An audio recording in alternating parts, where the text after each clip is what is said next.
Hello again everyone, Box Salesman here with a guide to what I think will be the best Whirlwind spec for pushing higher greater rifts. I've been farming 47 greater rifts here with really bad gear, with bad map RNG, bad rift guidance, and I usually do the 47 rifts without even dying once and having quite a bit of time left as well. And keep in mind, my weapon is really bad, so with the right gear, with right rift RNG, I fully think this spec is going to be capable of pushing greater rifts 55, 56, maybe even 57 with some crazy pylon RNG. I definitely think this is going to do some amazing stuff in seasons.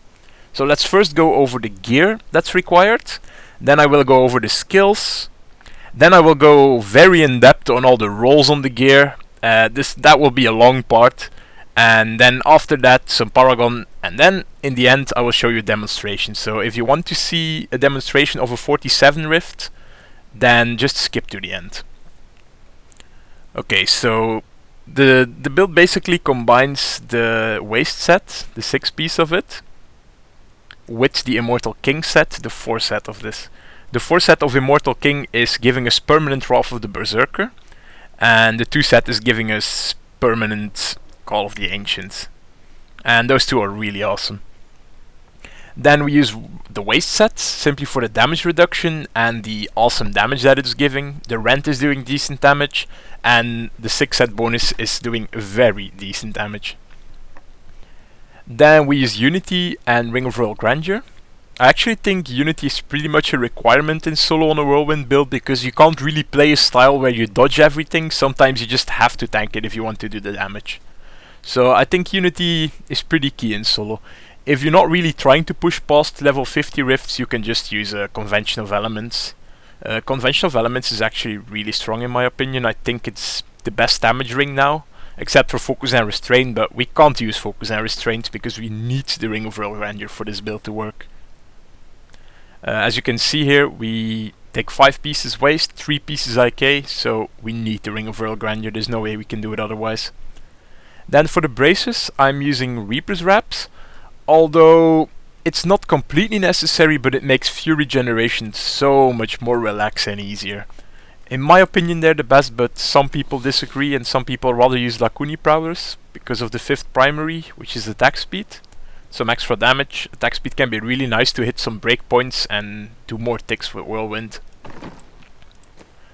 Then for the amulet, just use Hellfire or an immunity amulet like most builds.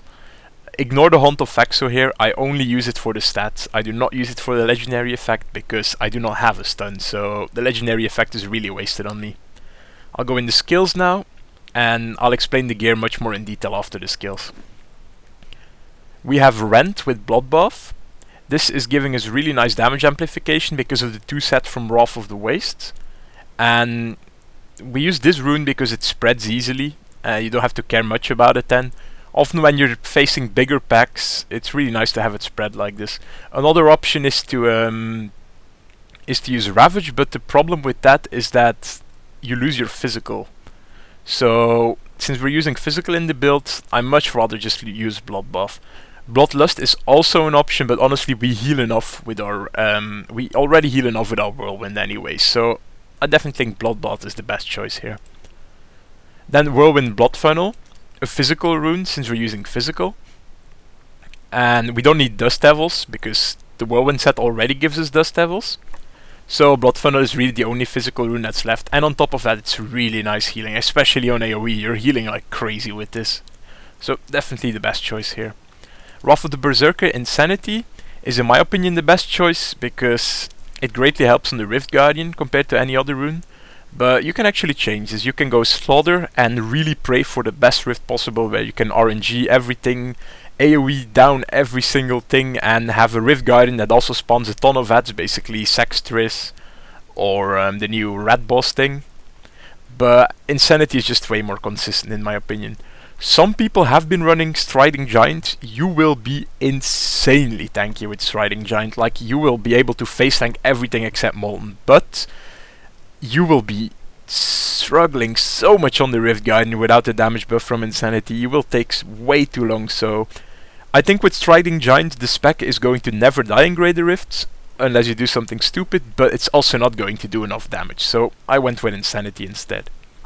Then Call of the Ancients, Ancient Fury. I don't think there's any other option here. We need this. On the Rift Guardian, there's not enough health globes to keep up our Fury. Without this, we would simply not be able to run Whirlwinds. So I know together as one is really strong, but there's no room to run it in this spec. Simply no Fury generation for it.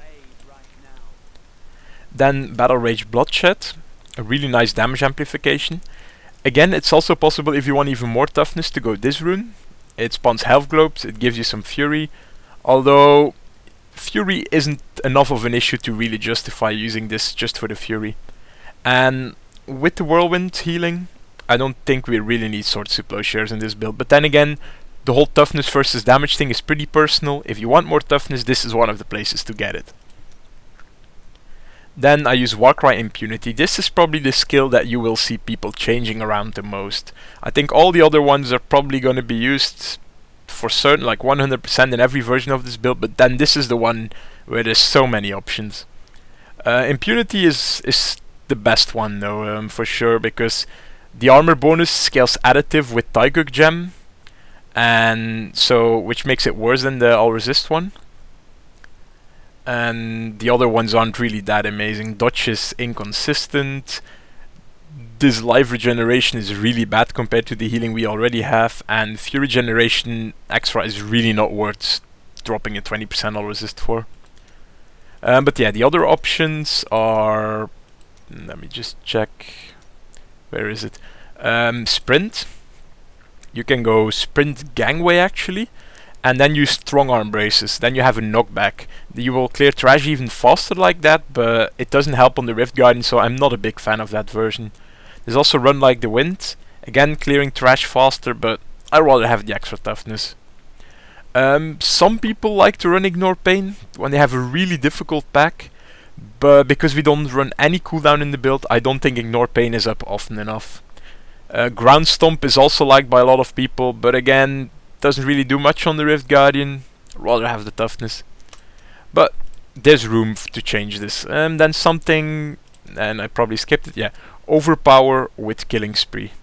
Extra crit chance and a really spammable skill as well when you're AoEing stuff. You can have permanent uptime on the crit chance, and this can do some nice extra damage as well. Yeah, this is again a toughness versus DPS thing. It's personal. If you want more DPS, you can definitely drop the Warcry for this. Oh wait, I wasn't supposed to change this, but whatever. Ah.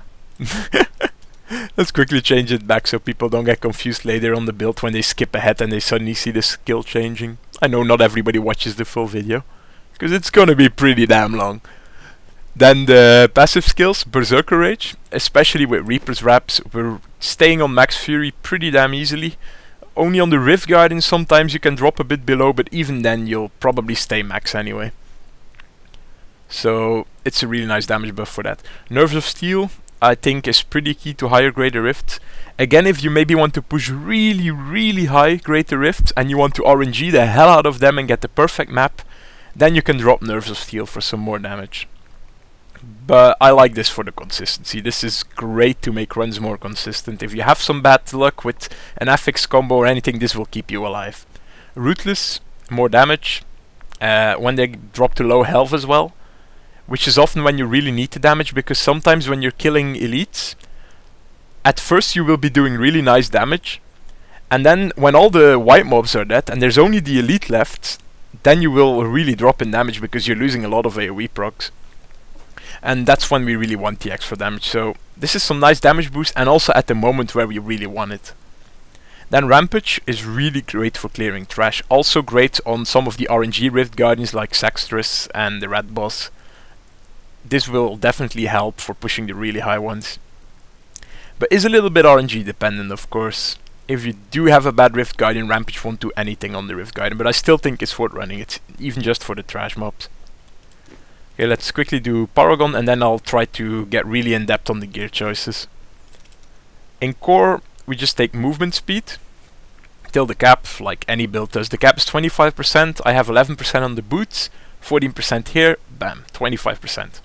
Then put everything that's left into strength, although maximum fury is also an option because we run Reaper's Wraps. It's based on the max fury, the generation you get from Reaper's Wraps, so this will give you more fury generation. But it's not really necessary in my opinion, especially if you're already running Reaper's Wraps, you won't have fury issues for sure, so not really necessary. Then in offense, we run crit chance first, then crit damage, then attack speed, and then cooldown as a last. The reason why we don't really need cooldown is because we can just use rend now and then to keep up or cooldowns. Again, the way Immortal King works, when you spend fury with an attack, you drop the cooldowns on your Wrath of the Berserker and Ancients. And rend actually counts as an attack. Battle Rage, for example, does not count as an attack, but you can just, when you see that you're not going to reach the cooldown, just use your rend a little bit more often on the mobs. You kind of have to get used to using rend a little bit more than you would normally just use it. And then you will have no issues at all with Wrath of the Berserker. Again, if you're like 800 Paragon, then it will also become easier to keep it up. But still, it's not that big of a deal. It's not worth it to actually gear cooldown or skill cooldown as a priority, because rend will just fix your Wrath of the Berserker cooldown anyway. Then in defense, resist all as a first priority in my opinion, because we're an armor based class, so we're lacking resist. Then percent life. We already get a lot of armor from Warcry and from Taiguk, and this scales additively with it, so I rather have life as a second priority. And again, we also heal based on max percent life, so life is pretty good. Then armor as the third one, and life regen as the worst one. Then here, area damage first. I really like to clear trash very fast, and we don't have that much fury issues, so resource cost reduction is only a second one. And then life on hit as a third one, and gold find is pretty useless. Okay, I don't think I talked about the legendary gems yet, did I? No. Pain Enhancer is physical damage. We go physical, so it's really nice. And attack speed is actually really good in this build as well. It's not one of those spender builds where attack speed doesn't do much. Since getting more attack speed when you hit some higher breakpoints on Whirlwind will also keep it make it easier to keep up Wrath of the Berserker. It will heal you more because you hit more often. And yeah, of course it will simply do more damage as well. There are breakpoints for Whirlwind and Dust Devils, but I'm not going to go really in depth on the breakpoints because with Pain Enhancer, the whole breakpoint thing kind of depends on how many mobs you're fighting at the same time. Depending on the amount of the ads, your breakpoints will change. Like, you might go over the breakpoint, you might not reach the breakpoint if you're only fighting one thing. It's pretty hard to balance the breakpoints around, so I chose to just kind of ignore the breakpoint. Although it might be good to optimize it based on a single target Rift Guardian. But then again, if you want to go the really high grade Rift, if you want to break records with this, then you can't optimize on a single Rift Guardian, because if you have a Rift Guardian that won't spawn ads, you will not break a record. It's as simple as that. You will be stuck on the Rift Guardian too long. But for consistency, it's definitely possible to optimize around that. Then Bane of the Trapped is just really nice multiplication. It's awesome for any close range melee build, and I'm pretty sure every close range melee build in the game runs this. The gem actually procs itself, so we don't need any crowd control in the spec. Just the rank 25 effect will proc the damage boost. This also means that if your gem isn't 25, do not use it. It will simply not do anything because we don't have crowd control in here. So you need to have it to 25 before you start using it. Then Taiguk. Taiguk is godlike on this spec. It will never fall off because you just keep whirlwinding. Whirlwinding is a spender, so it's so damn easy to keep this buff up. And it's both toughness and damage, and a lot of it. So I would never drop Taiguk. Actually, I'm pretty sure these three gems can't really be replaced by anything. These are just simply the three best gems for this spec, no doubt about it. Then in some gear choices, the Immortal King weapon. Please ignore my weapon. It's horrible. It's really horrible. This is still one of the old Immortal King weapons. Immortal King weapons always drop with Call of the Ancients damage now, which is something I really want to have, but I haven't had the luck to get it. The Call of the Ancient damage rolls really high on this, and it also rolls as a 5th primary, so you're not even losing anything for it. So you could basically have exactly the same mole here, but have Call of the Ancients damage on top of it, if you have the new mole. This is still one from before the patch, so it doesn't have it. As stat priorities, strength, percent damage, attack speed. Although some people might favor going vitality instead of either attack speed or percent damage, as especially on an ancient you can roll so much vitality. If it's non-ancient, I would probably prioritize attack speed or percent damage over vitality. Then the boots. I think the best rolls are probably strength, vitality, all resist, and whirlwind damage. I couldn't really roll whirlwind damage on here because my strength was so low that I rather upgraded my strength roll.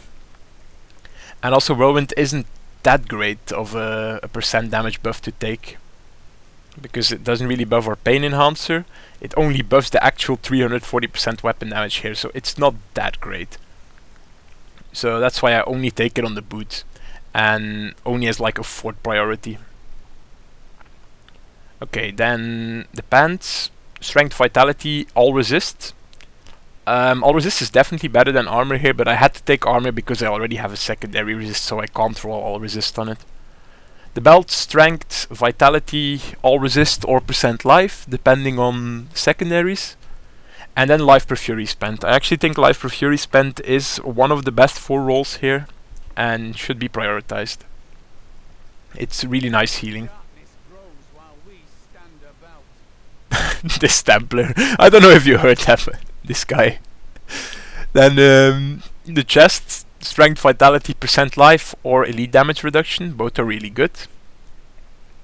Then the helm, strength, vitality, and crit chance. I chose to not go whirlwind damage on here because helms roll really high vitality and it's an awesome place to get some extra toughness. As you can see, the gem in my helm is percent life, simply because no other gem is really useful. We don't need cooldown, we can just use rend a little bit to keep up our Wrath of the Berserker. Well, the other gems like experience bonus could be useful. If you're doing rifts that you're confident you can easily beat, you can use experience bonus just to farm faster, but if you're trying to really push it, use percent life instead. Then the shoulders of the waist is pretty standard, just go full defensive on these bad boys. Strength, vitality, all resist, percent life. That's basically the perfect 4 stats I would like to see. Of course, if you have a secondary, then you won't be able to roll all resists. And then you can just go armor, but an armor roll in here is pretty bad, so I'd much rather have all resist. Gloves, strength, vitality, crit damage, crit chance. Some people would prefer attack speed instead of vitality. But yeah, I'd probably rather have the vitality here, get really tanky, but again, if you want to push really RNG rifts and go crazy and hope for the best rift, then you might want to go even more damage here and go for the attack speed instead. Then on the ring, my perfect ring would be crit chance, crit damage, elite damage, so I would like to remove the strength and take crit damage instead, but that wasn't possible with my rolls.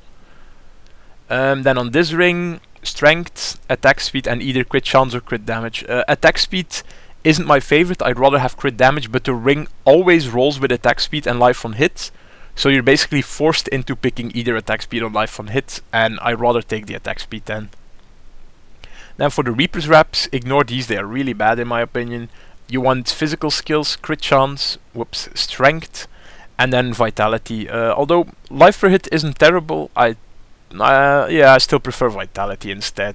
Simply because we heal based on max life anyway, so life per hit isn't that awesome because vitality is already giving us the healing and making us more tanky. Then on the amulet, 2 options, strength, crit damage, crit chance, or physical crit damage, crit chance. On a non-ancient I would definitely prefer physical. On an ancient where it can roll up to 1000 strength, it's debatable. Physical might be slightly more damage, but strength is also giving us a lot of bonus armor. So yeah, it's really debatable. Then wait, I think, did I go over everything now? I hope I did. I hope I didn't miss anything. So yeah, I went over the gear, went over the Paragon choices, talked about the skills. Yeah, sorry for this mental check, but I need to be sure that I did everything. If you do have any more questions, you can just post them in the comments of wherever you find this guide, on Reddit, on Diablo fans, on YouTube itself. Just ask and I will be sure to reply to whatever comment, unless you're obviously trolling me. Damn you trolls, back under your bridge. And I'll leave you with a gameplay of a 47 Rift. Keep in mind, I'm claiming in the title that I easily do 50 plus. that the build can easily do 50 plus, that's simply because my weapon is crap. I only have 2 ancients in my entire set. These things roll terrible. Like, there's much optimization to be done, and still, even then, I do my 47s without dying and with a few minutes to spare. So 50 plus is going to be a piece of cake with better gear, and especially a piece of cake if you have some good map RNG. So I'll leave you with my 47 clear. Again, if you have questions, just ask. I will answer everything. And I hope you enjoyed this guide, and I hope you learned something from the gameplay. Before we do the gameplay though, I have to warn you, I'm a pretty bad player mechanically. I will be making mistakes. If you see me doing stupid stuff, it's not because there is some big plan behind it or some big strategy, it's just because I am doing stupid stuff. So without further ado, let's show you some gameplay. And bye!